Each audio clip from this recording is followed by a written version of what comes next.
नमस्कार दोस्तों, CTET exam 2025 के लिए लगातार आपको एनसीईआरटी की क्लासेस करा रहा हूं। आज की इस क्लास में बात करेंगे पॉलिटी एनसीईआरटी क्लास 6 का मोस्ट इम्पोर्टेंट चैप्टर, जिसका नाम है विविधता एवं भेदभाव। इस टॉपिक के अंतर्गत हम लोग मुख्य तौर पर दो टॉपिक की बात करने वाले हैं। पहला टॉपिक रहेगा रूढ़िबद्ध धारणाएं। आखिर दोस्तों, रूढ़िबद्ध धारणाएं क्या होती हैं? रूढ़िबद्ध धारणाओं से एग्जाम में बार बार क्वेश्चन आया करता है। अधिकतर क्वेश्चन पेडागोजी के भी रूढ़िबद्ध धारणाओं से पूछे जाते हैं। वहीं दूसरा टॉपिक इस चैप्टर के अंतर्गत आपका रहेगा पूर्वाग्रह। पूर्वाग्रह क्या होता है और रूढ़िबद्ध धारणाएं क्या होती हैं, इनसे संबंधित एग्जाम में बार बार बहुत सारे क्वेश्चन अब तक पूछे जा चुके हैं। क्वेश्चन की अगर मैं बात करूं, क्वेश्चन आपकी स्क्रीन पर शो होने लगे होंगे, है ना। यहां पर आप लोग देख सकते हो रूढ़ि या रिवाज से रिलेटेड क्वेश्चन। उसके बाद पूर्वाग्रह से रिलेटेड यहां पर क्वेश्चन आप लोग देख पा रहे होगे। उसके बाद रूढ़िबद्ध धारणाओं से रिलेटेड क्वेश्चन आप लोग देख पा रहे होगे, ठीक है ना। रूढ़िबद्ध धारणाएं अक्सर किसका कारण बनती हैं, यहां पर देख पा रहे होगे। रूढ़िबद्ध धारणाओं से तमाम प्रकार के क्वेश्चन इस टॉपिक से आया करते हैं। मिलान, मैच ऑफ द फॉलोइंग यानी कि मैचिंग वाले क्वेश्चन भी आया करते हैं। तो यह टॉपिक एग्जाम के लिए मोस्ट इंपोर्टेंट दोस्तों रहने वाला है, ठीक है ना। तो चलिए इस टॉपिक को यहाँ पर शुरू करते हैं। तो आइएगा, सबसे पहले यहाँ पर कुछ महत्वपूर्ण बिंदु दिए गए हैं, उनको यहाँ पर जानने का प्रयास करते हैं। आपको मैंने पहले ही बताया था, भारत कैसा देश है। भारत विविधताओं से भरा हुआ देश है। भारत में तमाम भाषाएं बोली जाती हैं। कोई असम से इस वीडियो को देख रहा होगा, कोई बिहार से, कोई बंगाल से, है ना, तो कोई मध्य प्रदेश से। यानी कि सभी जगहों की भाषाएं अलग होती हैं, परंपराएं अलग होती हैं, सभी लोगों के धर्म भी अलग अलग हो सकते हैं, ठीक है ना। संसार में मुख्य 8 धर्म हैं। भारत में उन 8 धर्मों के अनुयायी यानी मानने वाले रहते हैं। यहाँ 1600 से ज़्यादा भाषाएं बोली जाती हैं, है ना। तो 1600 से ज़्यादा भाषाएं बोलते हैं। 8 मुख्य धर्म भारत में भी हैं और दुनिया में भी हैं, ठीक है ना। यहाँ 100 से भी ज़्यादा तरह के नृत्य किए जाते हैं, यानी कि 100 से ज़्यादा लोग यहाँ पर डांस करते हैं, यानी कि नृत्य के अलग अलग तरीके हैं। तो हम लोग कह सकते हैं यह विविधता हमेशा खुश होने का कारण नहीं बनती। जो विविधता होती है ये हमेशा खुश होने का कारण नहीं बनती है। हम उन लोगों के साथ सुरक्षित व आश्वस्त महसूस करते हैं जो हमारी तरह दिखते हैं। यहाँ पर कहने का मतलब है, जो लोग हमारी तरह दिखते हों, हमारी तरह धर्म का पालन करते हों, हमारी तरह कपड़े पहनते हों, हमारी तरह भोजन करते हों, तो हम लोग उनके साथ ज़्यादा सहज महसूस करेंगे, यानी कि अच्छा बर्ताव उन लोगों के साथ हम लोग करेंगे। बात करते हैं, कपड़े पहनते हैं, हमारी तरह सोचते हैं। कभी कभी जब हम ऐसे लोगों से मिलते हैं जो हमसे बहुत भिन्न होते हैं, तो हमें वे बहुत अजीब लगते हैं। अगर आपने, जैसे आप लोग यूपी से हो, अगर आप लोग किसी बंगाली व्यक्ति से मिलते हो तो उसकी ना तो आप भाषा समझ पाओगे, थोड़ा उसका रहन सहन का तरीका भी अलग होगा, तो आप लोग क्या उससे कहोगे कि बहुत अजीब है, अपरिचित है। कई बार हम समझ ही नहीं पाए या जान ही नहीं पाते हैं वे हमसे अलग क्यों हैं, है ना। अलग क्यों हैं, यही तो पढ़ने वाले हैं। लोग अपने से अलग दिखने वालों के बारे में खास तरह की राय बना लेते हैं, खास तरह की राय बना लेते हैं, उनके प्रति भेदभाव करते हैं। वही सब कुछ इस टॉपिक में आपको बताने वाला हूं। दोस्तों, एक बात आपको बताना चाहूं, अभी तक आपने एसएसटी के नोट्स नहीं लिए। नोट्स पर अभी होली स्पेशल का ऑफर चल रहा है, इसलिए नोट्स आपको केवल और केवल 199 में मिलने वाला है। इसके बाद आपके प्राइस नोट्स में इंक्रीज हो सकते हैं। अगर मैं नोट्स की बात कर लूँ, नोट्स में आपको हिस्ट्री मिलेगा। क्या क्या मिलेगा?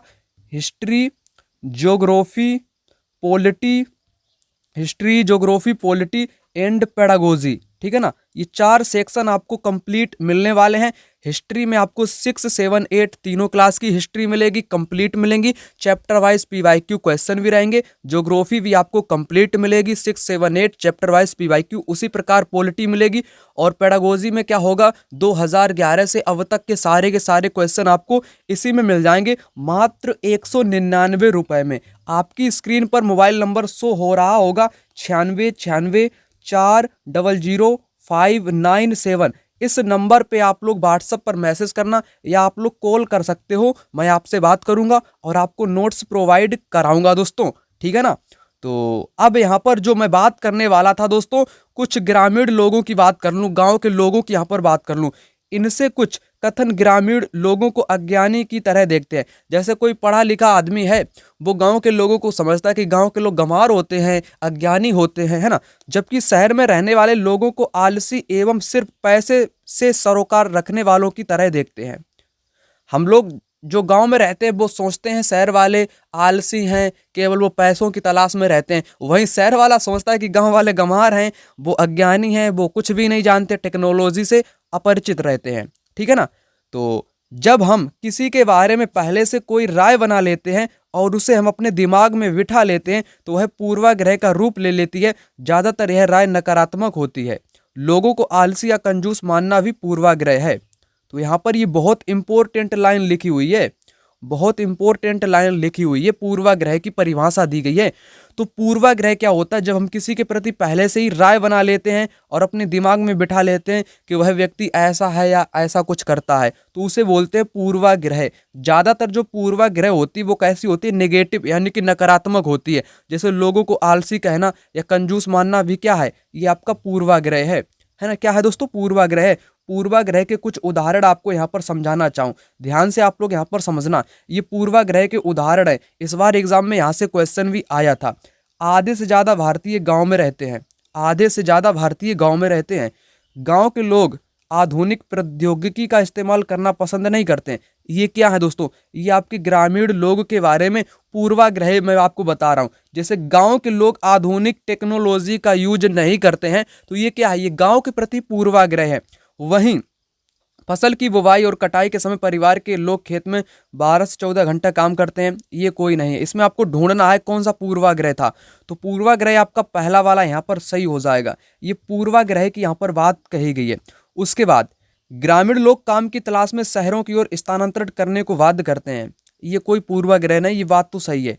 अगर शहरी लोगों के बारे में यहाँ पर बताऊं आपको पूर्वाग्रह, शहरी जीवन बड़ा आसान होता है, यहाँ के लोग बिगड़े हुए और आलसी होते हैं। आलसी कह दिया गया शहर के लोगों को, तो ये क्या है? ये आपका एक पूर्वाग्रह है, पहले से एक राय बना ली गई है इनके प्रति। ठीक है ना। शहरी लोग केवल पैसों की चिंता करते हैं, लोगों की नहीं। ये क्या है? ये भी एक पूर्वाग्रह दोस्तों हो जाएगा। ठीक है ना, ठीक है ना। ये पूर्वाग्रह आपको ढूंढने थे इनमें से कुछ, ठीक है ना, जिनको मैंने आपको यहाँ पर बताने का प्रयास किया है। तो थोड़ा और आपको समझा देता हूँ, फिर आपको यहाँ पर क्वेश्चन कराता हूँ।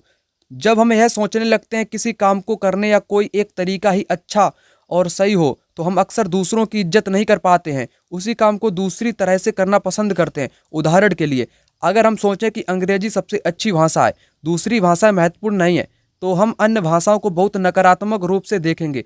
परिणाम स्वरूप हम उन लोगों की शायद इज्जत नहीं कर पाएंगे जो अंग्रेजी के अलावा अन्य भाषाएं बोलते हैं। तो यहाँ पर ये भाषा की बात बताई गई है। जैसे मैं अंग्रेजी बोल लेता हूँ, आप कुछ गुजराती बोल लेते हो, ठीक है ना, मैं आपके प्रति नकारात्मक सोचूंगा। तो वही बात यहाँ पर समझाने का प्रयास किया गया है। यहाँ पर मैंने आपको क्या बताने का प्रयास किया है? यहाँ पर आपको मैंने पूर्वाग्रह के बारे में बताने का प्रयास किया है। हम कई चीज़ों के बारे में पूर्वाग्रही हो सकते हैं। लोगों के धार्मिक विश्वास के बारे में भी हो सकते हैं, उनकी चमड़ी का रंग, जिस क्षेत्र में वे आते हैं, जिस तरह से वे बोलते हैं, कपड़े पहनते हैं, अक्सर दूसरों के बारे में बनाए गए पूर्वाग्रह इतने पक्के होते हैं कि हम उनसे दोस्ती करना नहीं पसंद करते हैं।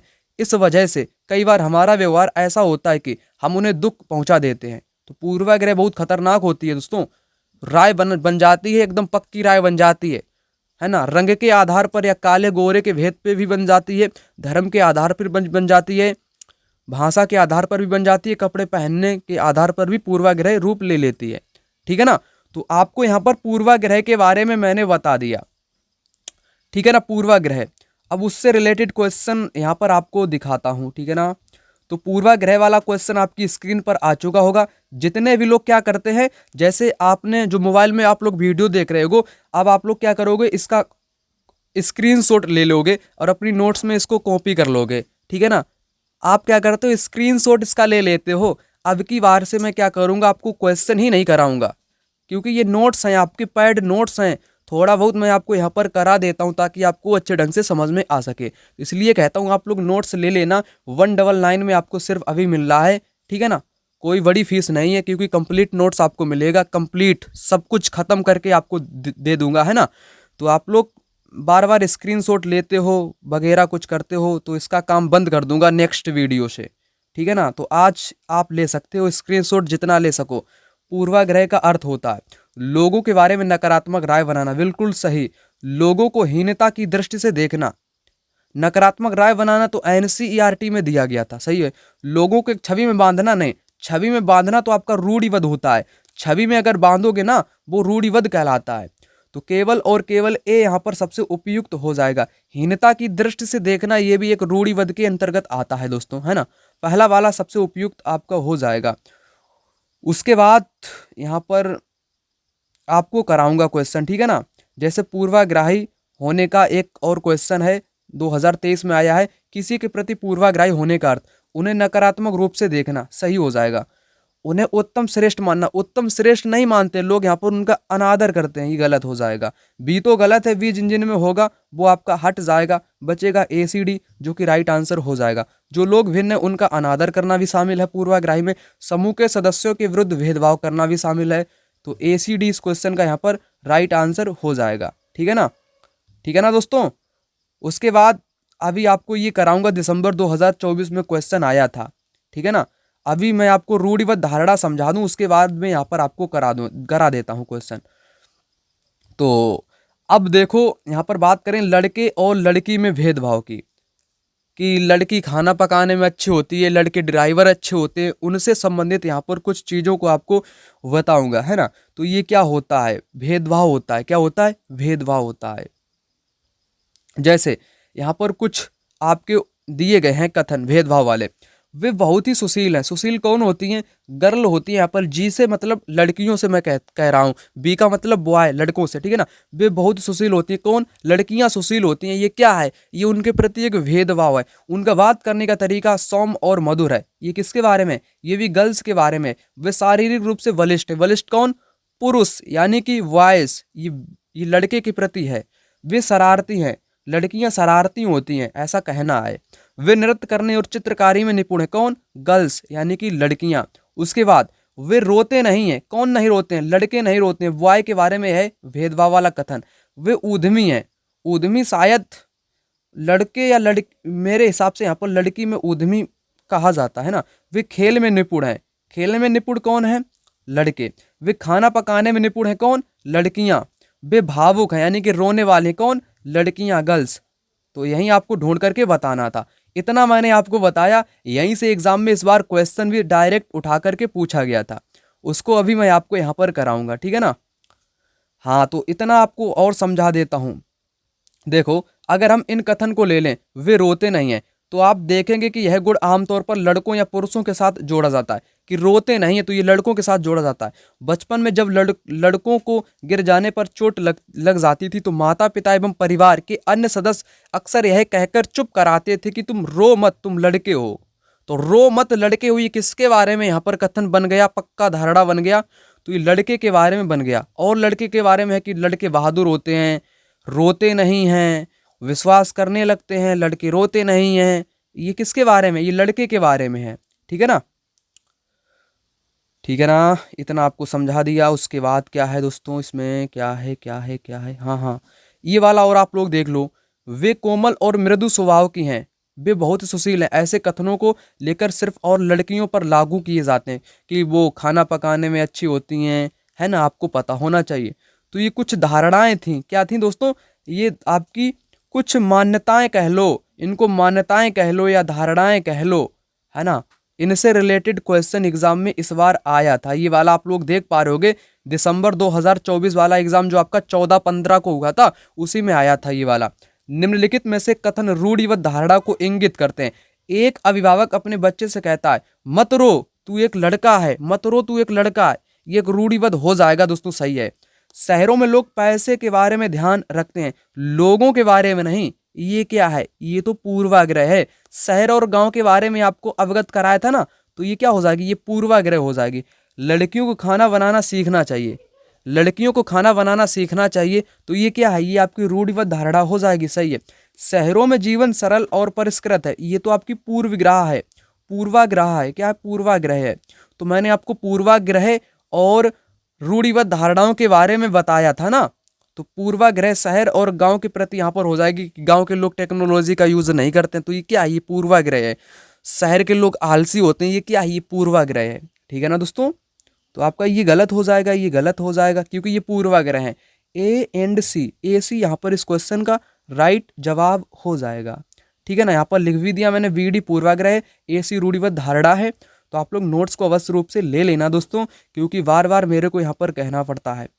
तो मैंने रूढ़िबद्ध धारणा आपको यहाँ पर समझा दी ना, अभी कहाँ समझाई, देखो अभी आगे होगा। हाँ, अब यहाँ पर आ चुका है आपका रूढ़िबद्ध धारणा। तो रूढ़िबद्ध धारणा को ध्यान से समझना।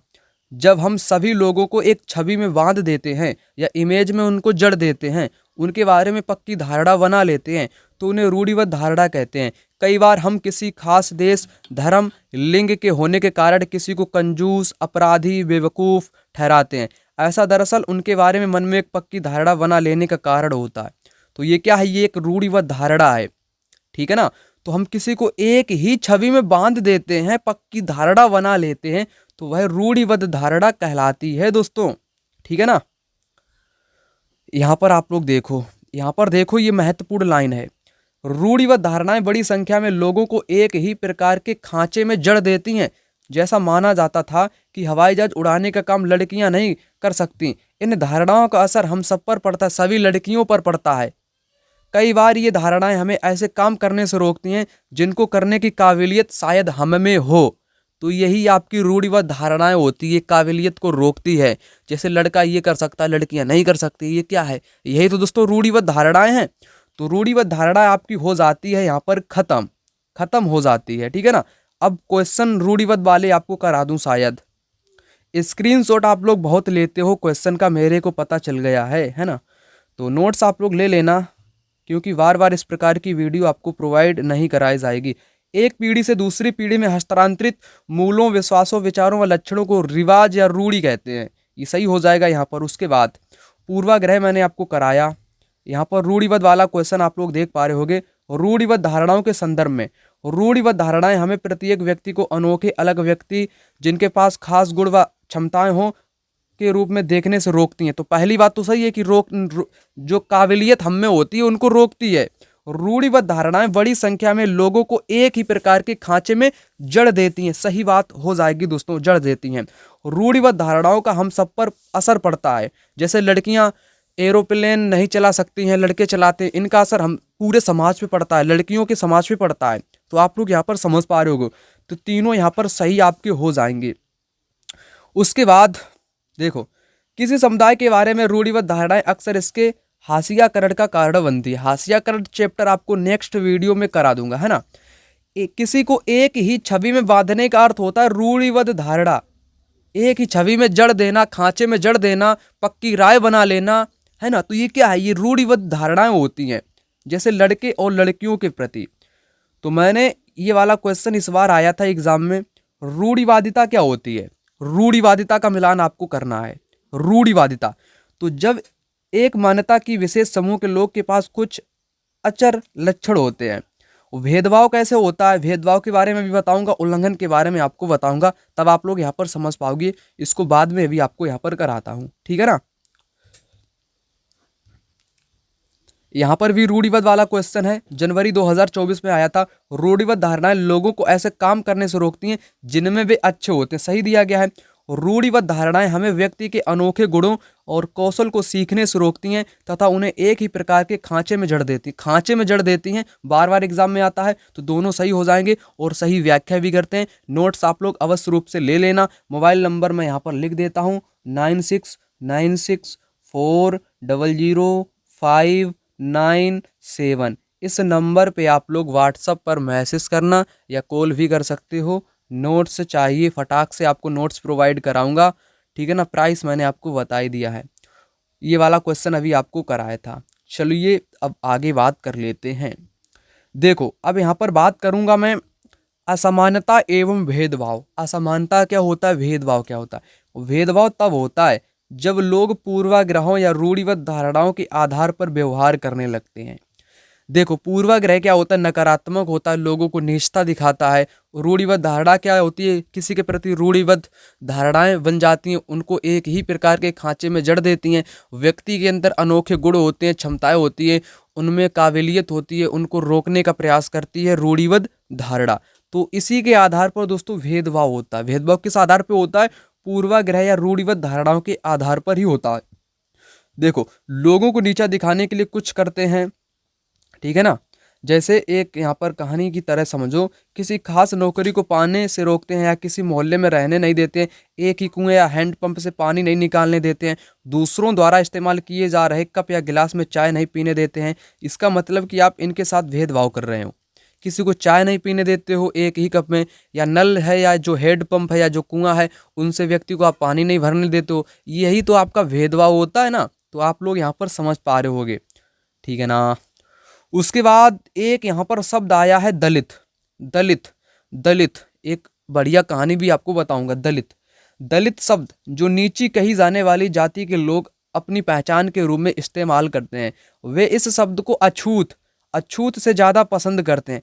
दलित का मतलब है जिन्हें दबाया गया, कुचला गया। दलितों के अनुसार यह शब्द दर्शाता है कि कैसे सामाजिक पूर्वाग्रहों और भेदभाव ने दलित लोगों को दबाकर रखा। सरकार ऐसे लोगों को अनुसूचित जाति के वर्ग में रखती है। तो इतना आपको समझा दिया। जो दलित समुदाय के लोग होते हैं, है ना, पहले अछूत इनको बोला जाता था।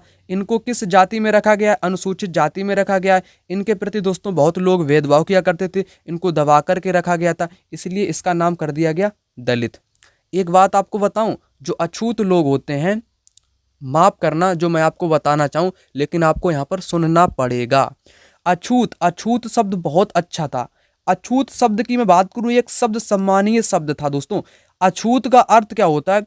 अछूत का अर्थ होता है जिसको छुआ ना जा सके, मतलब कि जिसको स्पर्श ना किया जा सके, छुआ ना जा सके, वह अछूत कहलाता है। जैसे जैसे वातावरण है आपका, उसको आप छू नहीं सकते हो। हवा जो है आप उसको छू नहीं सकते हो। जो परमात्मा है आप उसको छू नहीं सकते हो, ना ही परमात्मा को आप देख सकते हो, इसलिए परमात्मा खुद अछूत है।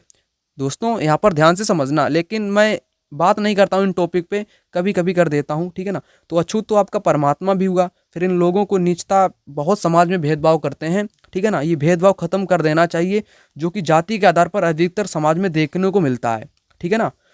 तो वहीं एक बाबा साहब अम्बेडकर आए, है ना, जो कि भारत के एक महान नेता हुए। संविधान का श्रेय उन्हीं को जाता है, संविधान के पिता यही कहे जाते हैं। जाति व्यवस्था पर आधारित भेदभाव के अपने अनुभवों के बारे में उन्होंने लिखा था, है ना। इन्होंने, ये महार जाति से बिलोंग करते थे अम्बेडकर साहब, है ना। ये महाराष्ट्र के कोरेगांव में अपने भाइयों पिता के साथ मतलब कि मिलने गए थे, तो वहीं पर एक हो जाता है सिस्टमेटिक सिस्टम, क्या बोलते हैं उसको, ट्रेन वाला लफड़ा, है ना। इनको कोई बैठाता नहीं है वो वाला। तो डॉक्टर अंबेडकर के बारे में यहाँ पर बताया गया, भारतीय संविधान के पिता, दलितों के सबसे बड़े नेता के रूप में जाना जाता है। डॉक्टर अंबेडकर ने दलित समुदाय के अधिकारों के लिए लड़ाई लड़ी। उनका महार जाति में जन्म हुआ था, जो अछूत मानी जाती थी। महार लोग गरीब होते थे, उनके पास जमीन नहीं होती थी, उनके बच्चों को वहीं काम करना पड़ता था जो वे खुद करते थे। उन्हें गाँव के बाहर रहना पड़ता था और गाँव के अंदर आने की इजाज़त नहीं थी। अंबेडकर अपनी जाति के पहले व्यक्ति थे जिसने अपनी कॉलेज की पढ़ाई पूरी की और वकील बनने के लिए इंग्लैंड गए थे। इन्होंने मंदिर प्रवेश आंदोलन भी चलाया था, है ना। दलितों के मंदिर प्रवेश के लिए उन्होंने कई प्रयास किए, उनका अंबेडकर ने नेतृत्व किया। उन्हें ऐसे धर्म की तलाश की जो सबको समान निगाह से देखे, तो इसलिए इन्होंने धर्म परिवर्तन कर लिया था और इन्होंने बौद्ध धर्म को अपना लिया था। तो ये बाद में बौद्ध कहलाए। एग्जाम में यहाँ से भी क्वेश्चन एक आया हुआ है, ठीक है ना।